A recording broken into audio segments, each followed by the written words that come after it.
This is the Not Real Estate Podcast. Hello and welcome to the Not Real Estate Podcast. I'm your host, David Miller. And joining me today, I am lucky to have my co-host, Molly Gilbert, title professional, and our guest of honor, Tony Zowd with the Integrity Plus Network of Coldwell Banker. Tony, thanks for joining us. Thanks for having me. Molly, thanks for joining us. Thank you. It's fun to have a trio here today, which is great. Switching things up. Exactly. So the Not Real Estate Podcast, our premise is to have real estate professionals on, but we don't want to talk about real estate because that's all we talk about is real estate. Am I wrong in saying that? Yeah, it's everywhere. So Tony, you are a real estate agent. Yep. Obviously. Did you grow up in Maryland? Are you a Maryland guy? I am. I grew up in Laurel area, bounced between Howard County and PG County. Mm-hmm. So a lot. My dad moved us a lot. So he did some building. So he'd build here, we'd move over here. We'd build here, we'd move over here. Is that what led you into real estate? Being a builder? No, actually. Well, kind of. So I actually was working on a house in Laurel and fell off of it. Oh, my gosh. So it was like 12 foot, tore my ACL and my meniscus. And when I was going through the surgery for the recovery, I read The Art of the Deal. Mm-hmm. And I was like, holy shit. I want to be a realtor.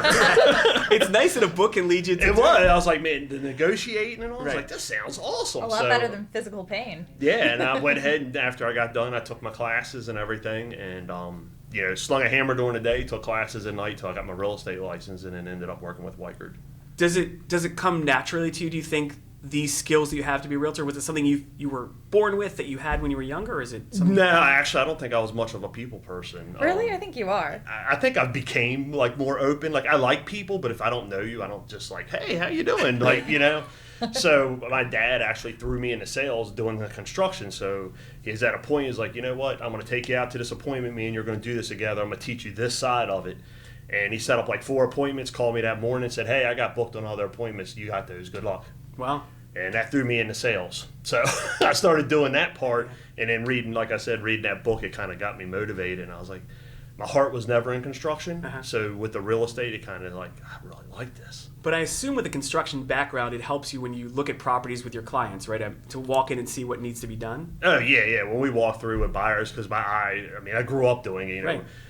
My first job was with my dad doing construction cleanup and stuff. So when I walk through, I'm looking for like water damage and polybutylene pipes and mold and all this before we ever get to the inspection. So it's definitely helped, and I can explain the inspections pretty good to like clients and all, so that helps as well. A lot of people come to me and they say, David, why don't you buy investment properties because you're a title person? And I say the same thing, the opposite of that. Like I could not walk into a place telling you what's wrong. Molly knows this about me, that I have no clue, but to have... that looks nice. Right, but to have a background in it is so valuable to your... Yeah, it's funny because I've done a couple. I'm not into the flips because I haven't got to the point I'm far enough away from the construction where I want to step back into it. Right. So because for like the first 9 years, I basically slung a hammer and, sold real estate at night. So the last 9 years I haven't.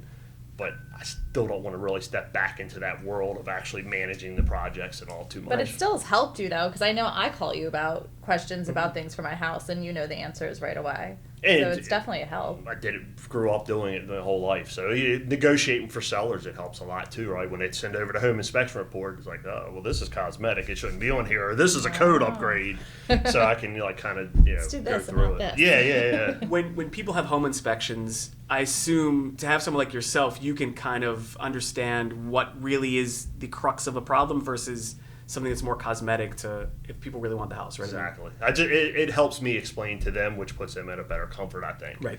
So when your realtor knows, or when a realtor knows, to say generally, it's a big help rather than someone that's closely staring at an inspection report and making people nervous, right? Well, and the biggest thing, like inspectors are there to protect you, right? Mm-hmm. But at the same time, if you read the language after the inspection, it's kind of scary because they're also got to protect themselves. Right, so you read the language, it's like it didn't sound that bad while we were sitting there. It's scarier when yeah. So it's kind of like somebody good to rely on. It's like, look, they got to protect themselves a little bit too because it's a snapshot. Today, this is how the house looked. It's something like when you go to the doctor and they give you this medical term and they're like, well, that's really just a bruise, right? Yeah, Yep. Or you go on WebMD what's a and read hematoma, it. Right, right, WebMD, and it said, oh my God, I'm dying of cancer. Right, exactly. It's like, no, you got heartburn. Break it down for me, right? Break it down for me. That sounds like my life. So I did some research about you a little bit, and I don't know if this is right. I looked on the internet. True or false, you were in a rock band. Is that true or false? It's false. False. Yes. You were not a musician. No, I was. I was in a metal band. Metal band. All right. So what led you to music? Were you always into music as a young person? I was. So growing up, AC/DC was my favorite band. I saw Angus Young, and I was like, I want to be that guy. And it just went from there. Like today, everybody, oh, you'll grow out of heavy metal. I took my son. One of the best things I ever did is I took him to see I Prevail, his first metal concert. Wow. Right. So now I'm waiting to take my daughter to her first metal. We're like watching. So he's into it now too. No. I'm trying to push my kids. They're kind of pulling away. But I still love it. So metal, like you said, AC/DC, what are other examples of bands that you... Oh, I listen from hair metal all the way to death metal. Cannibal Corpse and Death all the way to, I actually Motley Crue and Ozzy, Metallica, Megadeth, all that stuff. Right. I love music, always went around music. Heavy metal, yes. Hair bands, I remember loving, but some of like the crazy like death metal, like it sounds like it's just, too much for me. I can't, it's like makes my head, I like the aggression. That aggression and that constant. You do metal, but I've heard you rap quite a few songs. I also sing boy band songs. So like yes, you do, but it's funny when I hear you sitting there like hardcore rapping. So we're putting it out there for the world. Thanks for calling me out. Everybody has variations. I have a diverse. Only you could be here to embarrass me for this. I have a diverse musical taste. I think it's kind of cool. Thank you. I like it. Thank you. At first, I thought you were going a different direction. No, I think it's cool. It's crazy. But no, music is great. And do you still get to play at all or listen? I honestly, it's kind of faded in the background because that used to be like a hobby, right? I used to play in bands. I actually moved out to California, did some touring, and then we come back, and I met my wife, and that kind of broke that up. All the bands called her Yoko Ono. Right. That's really funny. That's really funny. She didn't take you down a creative path. She just was like, she hates that. She was like, that was your decision. Sorry, honey. That's so funny. But now I do real estate. I have one guitar left. It's an old PRS that sits under my bed, and I haven't played probably in like 5 or 6 years. Well, maybe today will spark you to get back into it. So it's that interest. I love listening to it, but my interest to play is not there as much. Yeah, but maybe you'll go with your daughter, and then she'll really like it, and then you guys can get into it together and play. I'm trying to push them into the metal. They're very my son loves 21 Pilots. Anything you say you like, they're not going to like. So you have to tell them you hate it. Well, when you were a kid, you always heard metal was a rebellion music, right? Like you're rebellion from your parents. I still haven't grown up. But if your dad's telling you it's cool, then it's not cool. Exactly. I was like, my son's listening to pop, and I'm like, oh God. A failure as a parent. I know. It's so funny. I quiz them all the time. Like Slayer comes on, I'm like, who's this band? Right. That's so funny. No idea. That's so funny. You're always going to rebel from your parents. It doesn't matter. So really, you have to do reverse psychology on your kids. Right? Yeah. Tell them you hate the things that you want them to love. Send them to a country concert, and then you'll get them into it. Exactly. And as I got older now, I do listen to country. I never listened to it before. Really? Yeah. I cannot picture you as a country. All right, so you're country, you're rap. But all music's changed, right? Because now country's more mainstream, and it's just so different than like when we were young. Like country was I've got friends. It's like totally different. Well, right? I like that like hillbilly country. Yes, right. That's what I'm saying. Right. Put some bluegrass on when I'm chilling at the fire pit. Right, no, I'm with you. But my musical taste continues to. That's so funny. Moonshine. That's so right. It fits. It's very fitting. All right, so I dove into your past of being a heavy metal. Sorry, I said rock. It was very offensive to you. He looked at me. He was a little offended. He was going to come across the table and smack me. I mean, they are different, David. When you're not playing heavy metal, when you're not with your family or selling real estate, which is probably obviously occupying a lot of your time, what are the things you're interested in? Honestly, so when I'm not off, I take the kids and stuff, and we go, and the wife, and we'll go 4-wheeling up in the mountains. We went last year to New Hampshire, which was unbelievable, and we go up to PA a lot and just go trail riding. That's great. Yeah, you always have pictures there. Yeah. And then honestly, I like to target shoot, so we'll go skeet shooting or go down to Gundry, the local gun range. That's like a country club. It's beautiful in there, and we'll just target shoot and stuff. That's kind of do the kids go? Hobbies. Yeah. Yep, I take both kids. I want them to learn gun safety and understand it. I grew up understanding My dad did that with me. Yeah. A few episodes ago, we actually had a gun safety instructor come on and talk. I watched it. It was fun with Phil, and it was great. And I got a lot of feedback from that of people that want to take classes and learn gun safety. So I think it's something you should. If you have a gun in the house, you should take classes. Right. I've had my kids, I've had my wife, everybody, because there's a gun in the house, and you want, even though it's locked up, right? You still. And it takes one time to leave it out. Of course. So I test my kids. Like, I was like, if that gun's sitting on the table and nobody's around, what do you do? And they're like, I'm going to get it and take it to you. No, you're not. You don't touch it. You come and get me. Like, so we go through that just to make sure. Let's hope the gun's just never just sitting It's not, but mistakes happen, right? That's that one mistake, so you just got to make sure you hear the stories about it. Exactly. Yes, you have to be educated. If you're going to have a gun in the house, which for safety, you have to be educated about it. And that's what I try to teach them. Yeah. My most embarrassing moment in real estate was related to a gun, and it sounds funny, but I went to a commercial real estate client's office for him to sign paperwork, and there was a fanny pack sitting on the chair I was supposed to sit on. It was a gun holder? It was a fanny pack. Are you sure it wasn't the gun case? It might have been in the fanny pack. I don't know. Anyway, picked it up, and it was like a loaded gun. He's like, ho, ho, ho, but I just thought it was something on this table, and he was like, they're all laughing at me afterwards. That's probably the gun case. No, it was like a fanny pack. Okay. Like old school, go ahead, I'm sorry. Anyway, no, I'm sorry. And so anyway, it was really embarrassing the way they were like, this guy's clueless, and he's just picking it up like this. I did it too. I did it with my dad with one of his guns. I picked it up and opened it. That's how I know what it looks like. And my dad had a heart attack over it. It's scary. That's why safety is so important. Yeah. It is. And we're actually going to take a break for a brief moment from our sponsors. This podcast is brought to you by Terrain Title and Escrow Company. Terrain Title and Escrow Company is a full-service title company handling all transactions from residential to complex commercial. Please reach us at www.terraintitle.com. Hi, I'm Tony Zowd with the Integrity Plus Network of Coldwell Banker. I specialize in residential and commercial real estate here in the Baltimore-Washington corridor of Maryland. If you need help buying, selling, or investing, give us a call today, 443-610-9462. So Tony, obviously, we're not oblivious to the fact that inventory is low. Not a lot of inventory. How has that changed how you help your clients when they're looking for houses to buy? And then how does it help you when you are on the listing side? Well, listing side is easy, right? It's, other than managing all the offers you get in. I mean, I think you still have to put your full marketing package out. I think you're getting agents that are being lazy and sellers. Like, get the house ready, put your full marketing package out, and you'll get the results you want. Mm-hmm. The ones that aren't, you'll see are starting to set because, a year or two ago, 30 days or more, you're like, oh, we got to do a price change. Now it's like you're over a week, you start sweating, it's like you better have a contract, you better have a price. Right. I feel like most are even under a week right now. That's what I'm saying. Yeah. If you hit a week, it's like, oh my God, somebody did something wrong, right? And then as a buyer's agent, you're looking at that. I tell them, if you see 2 weeks out there, we're probably getting closing help, we're going to get some money off, but you got to go in strategically. I think that, I still pull comps. I do tell my clients looking at the comps, they're only so realistic because the person we're going against might have lost 6 times. Yeah. They're not thinking rational. If you lose 6 different offers, like that offer is going to come out of nowhere crazy. So you got to be ready to compete with that. So we just try to put the best offer we can for the client, right? Because you have everything from gap coverage now and appraisals to waiving the home inspections. If they're doing as is with inspections, they're saying we won't walk away unless there's $10,000 in damage. Like, they're getting creative. But you got to keep it simple because you don't know who's on the other side. So when I say that, like the seller's agent, maybe he's only done 3 transactions. If you get in there and you put all this fancy contract together and they don't understand how to explain it, they're going to switch. You're going to lose because you had the best offer, but they didn't understand it. So you got to keep it very simple. Right. And I always do synopsis and stuff to try to level it out, call them, like do those extra touches, and hopefully that gets it through. But it's tough. Because you can always add later on too, like if it starts like a bidding war or whatever, right? You don't get too many bidding wars. Really? Yeah, when they give you a deadline, it's one and done. Yeah, they don't usually go back to every. It's you so got 15 Now. offers. Why are you going back and saying, "Oh, I want your final and best"? True. You already know. So I just did one in Annapolis.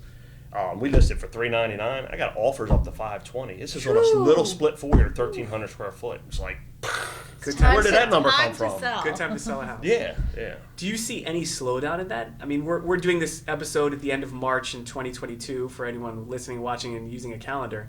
But seriously, because this will be out there forever. But the question is, do we see any slowdown of this bidding war, seller's market? I think it's just going to normalize a little bit more, right? I think it's going to come down, and you're going to be at like maybe 1, 2, 3 offers instead of 15, because the interest rates are going up.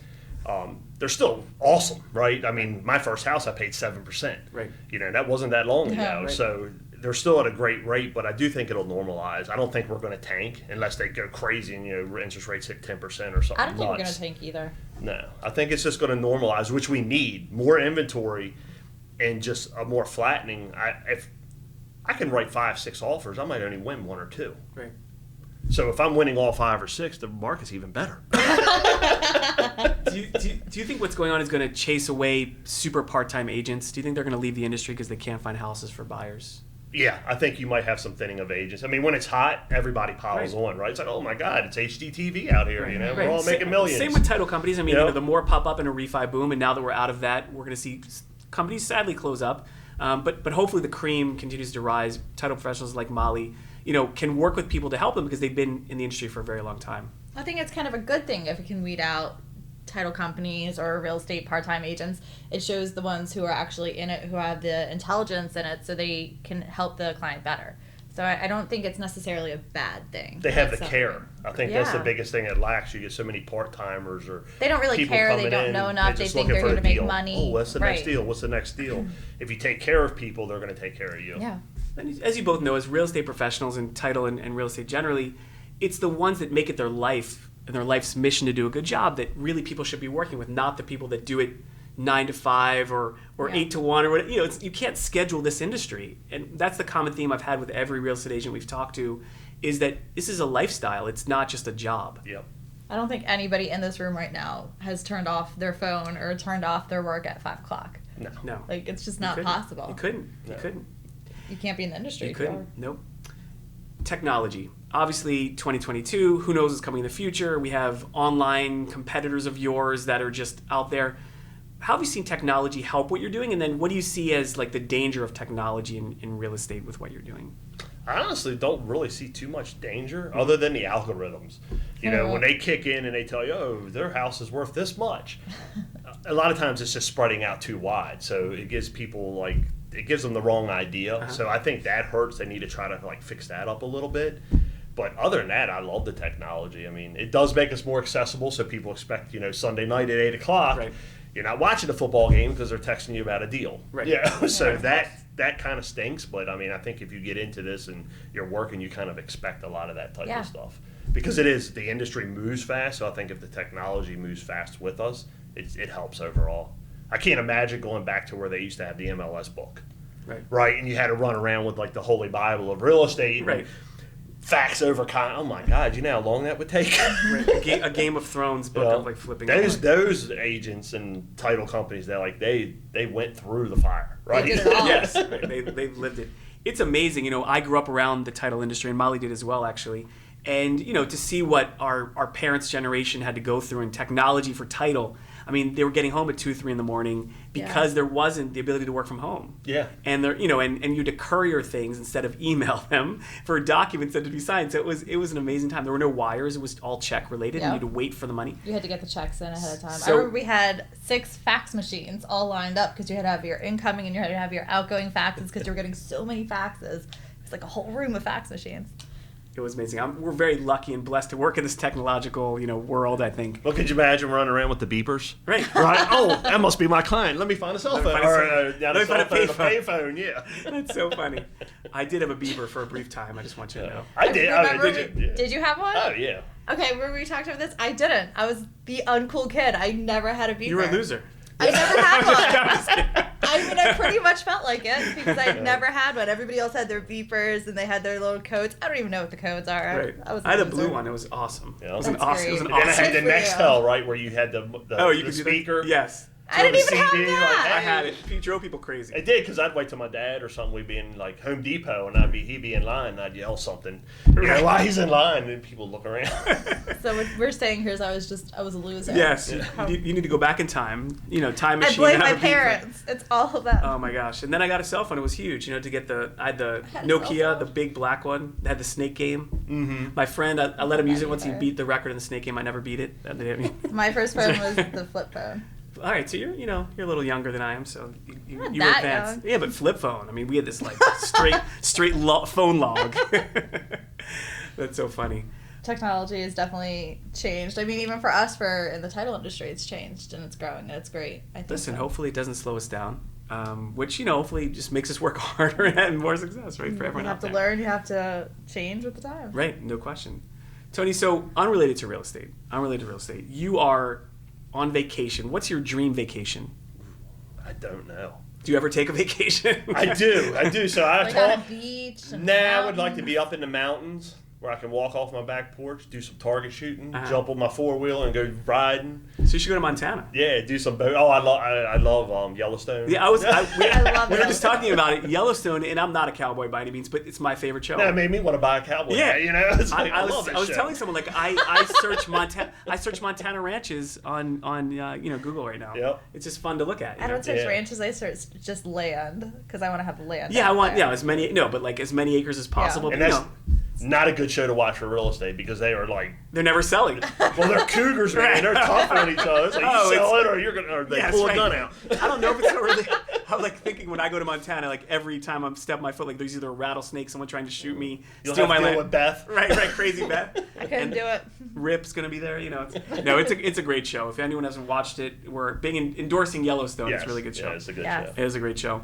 That- What about something very important? Food. Like I'm a big food. Molly's a good food person. I'm a great food person. Your dream meal is it a big bowl of pasta? Is it pizza? It's pizza. Is it? I was gonna say everyone ends on pizza. Yeah, I love pizza. What Not lettuce? No, not lettuce. He always tells me. I always tease her. I tell him I'm meatitarian. So it's meat o'clock. Strict carnivore. Hey. So what kind of pizza do you get? You get stuff on it? I love the cauliflower pizza now. Yeah. Lido's has got like the best. Mod has got a good one. I've never tried it.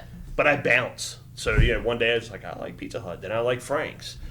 Just New York style, Chicago style, Uno's. So it just depends. I just love pizza. Someone shipped me as a gift, like Chicago, whatever the place is in Chicago, deep dish Chicago. I've never had it either. You can like ship things to all these fancy Uno's. restaurants. Right, That's what they sell. Right, Is that it? yeah, they do. And so they shipped me this, and it was good. I mean, I think It's different. It's different when you're there. I think, Yeah. but to cut it, it's like one piece and you're done. I mean, it's like a pie. Yeah. like you're cut, It's like you're working. extremely Hard, thin, working yeah. hard to get in there. I love pizza too. Yeah. I love pizza too. I can't get wrong with that. And then But- crab cakes would probably be like second. Yeah, I mean you're in I Maryland. miss those. Yeah, I love You crab have to cakes. go back to it. Can't you eat faux cakes? I do, but it's Not the not really same. the same. Yeah, it's crazy. I'm a big food fan. Put some Old Bay on a carrot.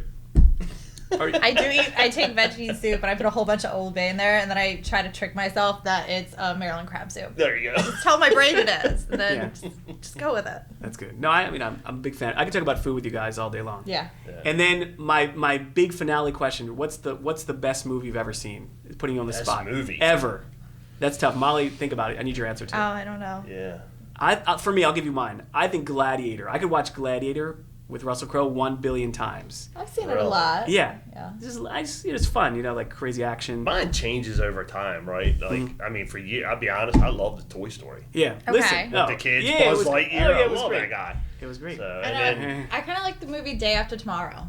It's real depressing, isn't it? yeah. No, everyone- it's not at all. Isn't it everyone dies and stuff? No, I mean some people die, but it's not the main part of the Okay, story. never saw I it. mean the main people live, and you learn a lot of. I don't know. I'd say serious and Natural Born Killers. Yeah. Never seen it. With Woody Harrelson. Yeah, that was great. that's He was great. I feel like such a loser today. I've Yeah. never seen No anything. beeper, not natural. Yeah. Yeah. You're failing on all levels.